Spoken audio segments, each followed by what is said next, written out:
2074년 극점 폭발로 인한 사상 최대의 태양 폭풍이 일어났다. 대재앙을 예고하는 과학자들의 경고로 전 세계 인류는 두려움으로 이 사건을 지켜보았다. 그러나 지구에는 과학자들이 예상한 어떠한 재앙도 일어나지 않았다. 평온한 일상은 이어졌고 사람들의 머리에서 이 사건은 까맣게 잊혀지고 있었다.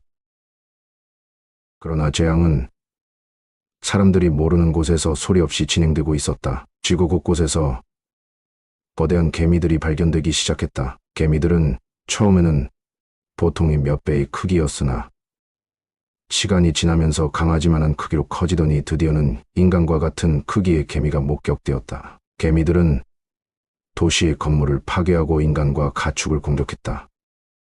국제연합군은 즉각 총력을 다해 반격에 나섰다. 지상에서 헐레치던 개미들은 곧 연합군의 공격에 쇠퇴하는 듯 보였다. 하지만 이 전쟁은 새로운 국면을 맞이했다. 사라지는 줄로만 알았던 개미들은 도시 지하에 수많은 개미굴을 만들고 있었다. 그들은 지상에서 지하로 숨어들어서 어느 정도 세력이 커지면 땅을 뚫고 나와 건물과 사람들을 공격했다. 장기화되는 전쟁에 연합군 사령부는 어쩔 수 없이 소형핵을 사용하게 되었다. 열압력탄과 소형핵으로 개미굴은 하나씩 소탕되어 갔다. 인류는 이제 이 새로운 도전에 맞서 승리를 목전에 두고 있었다.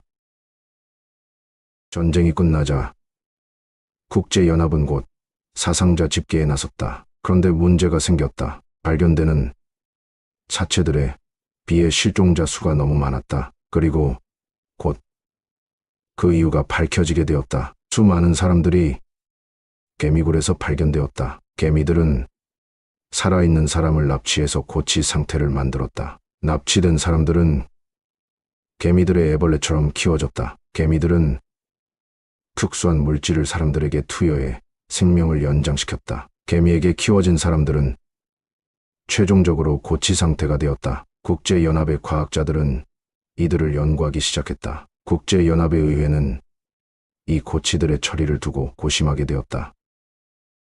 국제연합의회는 최종적으로 고치들의 소각을 결정했다. 그러자 유가족들의 거센 반발이 일어났다. 고치 상태에서 허물을 벗고 다시 소생한 사람들이 생겨나면서 유가족들의 목소리는 더욱 힘을 얻게 되었다. 고치 상태에서 생還한 사람들은 어떤 검사에도 정상인 사람과 차이점이 없었다. 국제연합은 결국 그들의 결정을 철회할 수밖에 없었다. 고치 상태로 발견된 수많은 사람들은 일정 기간 연구 구역에서 보호 관찰되다가 허물을 벗고 깨어나면 검사를 거쳐 다시 가족의 품으로 돌아갔다.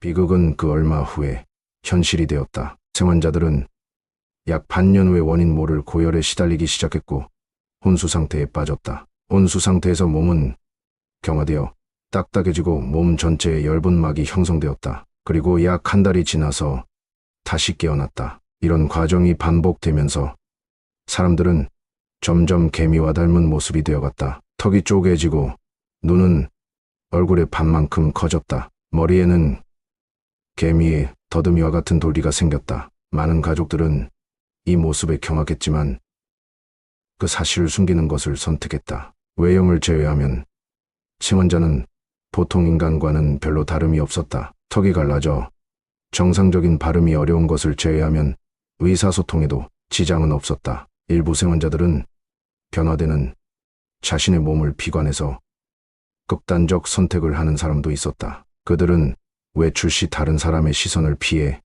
모자와 마스크를 착용했다.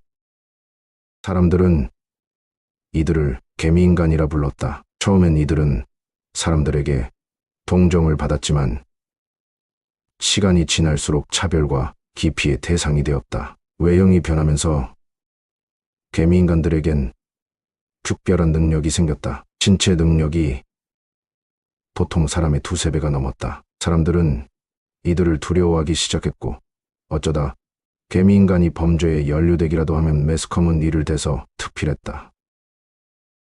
극점 폭발 이후 계속된 기상이변으로 곡물 생산이 감소하면서 전 지구적인 공황이 찾아왔다. 어려운 경제 상황에 대한 사람들의 시선을 돌리기 위해 정치가들은 개미인간들을 희생양으로 삼았다. 국제연합의 새로운 지도자 히물러는 이러한 분위기를 타고 국제연합의장에 올랐다. 그는 사람들의 열광적인 지지를 받으며 개미인간들의 색출과 강제 수용을 명령했다. 개미인간들은 체포팀에 의해 가족과 헤어져 수용소에 갇혀 격리되었다.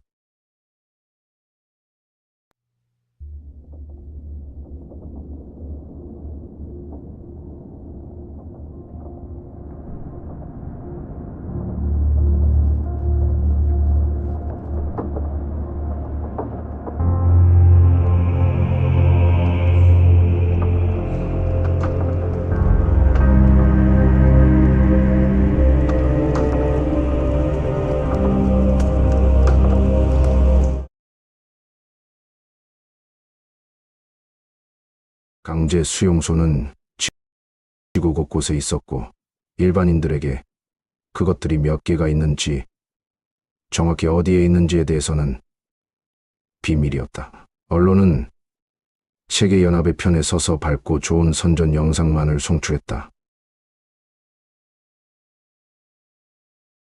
세계연합의장 히물러는 성명을 통해 개미인간들은 인도주의의 입각의 대우를 받을 것이며 불편함 없는 삶을 살 것이라고 했다. 개미인간들과 수용소에 관한 것은 점차 사람들의 머리에서 잊혀져 갔다. 그러나 실상은 사람들이 상상할 수 없을 만큼 참혹했다. 강제 수용의 목적은 궁극적으로 개미인간의 완전한 박멸이었다. 그것을 위해 연구소가 생기고 그곳에서는 각종의 생체 실험이 자행되었다. 개미인간들은 연구를 위한 마루타가 되어 사라져갔다. 국제연합은 개미인간의 더 이상의 증가를 막기 위해 남자와 여자를 경기 수용했다. 여론을 의식하여 정기적인 가족 면회가 이루어졌지만 엄격한 통제와 각본에 의해 진행되었다. 가족 면회를 위해서 개미인간들은 따로 지어진 면회용 시설로 사전에 이동 수감되었다. 수용소에서의 일은 가족에게도 절대 말할 수 없도록 되어 있었다. 수용소의 법을 위반한 개미인간은 얼마 후 소리 없이 사라져갔다. 그들의 사인은 거의 대부분 경에 의한 사망으로 처리되었다. 가족들의 목소리는 어떤 언론도 다루지 않았고 사람들도 별다른 관심을 주지 않았다. 오히려 가족들은 언론에 의해 차별과 멸시의 대상이 되었다.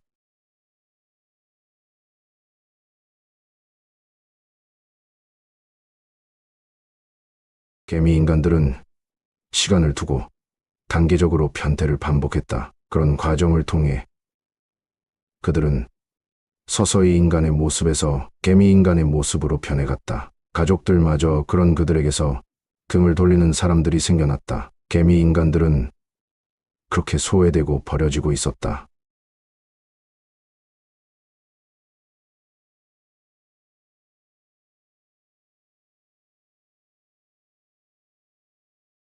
아이제아는 42살의 중장비 기사였다. 그는 두 아이의 아버지였다. 수용소에 온 지 3년 만에 아내는 이혼 서류를 보내왔다. 아이제아는 어느 날부터 환상을 보게 되었다. 그가 하는 말은 신기하게도 현실에서 적중했다. 곧 수용소 내의 개미인간들 사이에서 그는 유명해졌다. 수용소 운동 시간에 개미인간들은 그가 전하는 메시지를 들었다. 개미인간들에게는 일종의 텔레파시 능력이 생겨서 가까운 거리에서는 음성을 통하지 않고도 분명하게 의사소통이 가능했다. 개미인간들은 아이제아의 메시지에서 영적인 평화를 얻었다. 아이제아가 수용된 수용소는 점차 종교 집단화되어 갔다. 신념의 힘은 강했다. 개미인간의 정신력은 보통 인간보다 훨씬 강했다.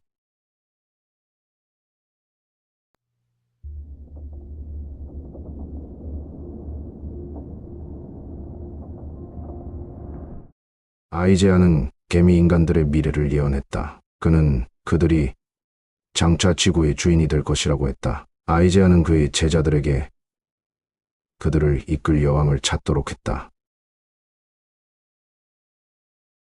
그는 그의 환상 속에서 떠오른 것들을 그림으로 그려냈다. 그 그림은 아름다운 여자였다. 아이제아는 그녀의 이름과 그녀가 있는 곳을 지목했다. 북아메리카의 어느 사막지대. 그곳에는 여자, 개미 인간들의 집단 수용소가 있었다.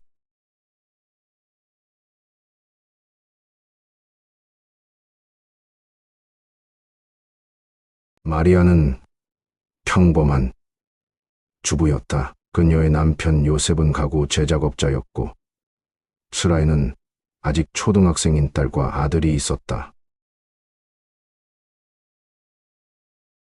그녀가 체포되어 수용소로 간 후, 요셉은 변호사와 지인을 통해 백방으로 마리아를 석방하려 노력했다. 요셉의 사촌, 주다는 연방정보국에서 일하고 있었다. 요셉은 주다를 통해 한 제약회사 연구소에서 개미인간의 변이를 지연시키거나 막기 위한 신약을 개발 중이라는 정보를 들었다.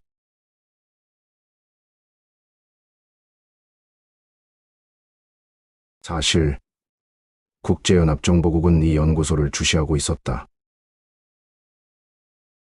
요셉은 주다로부터 어떻게든 마리아를 수용소에서 빼내오면 연구소의 실험용 샘플로서 치료받게 해주겠다는 약속을 받았다. 요셉은 그것에 필요한 엄청난 비용을 부담했다.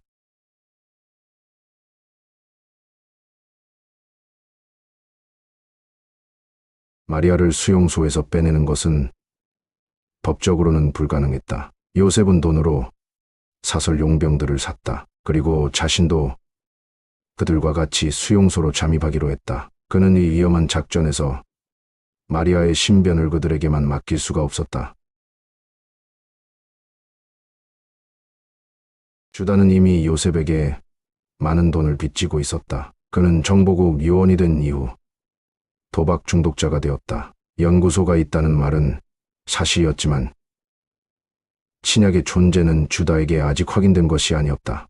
그는 돈을 빌리기 위해 사촌인 요셉을 속인 거였다.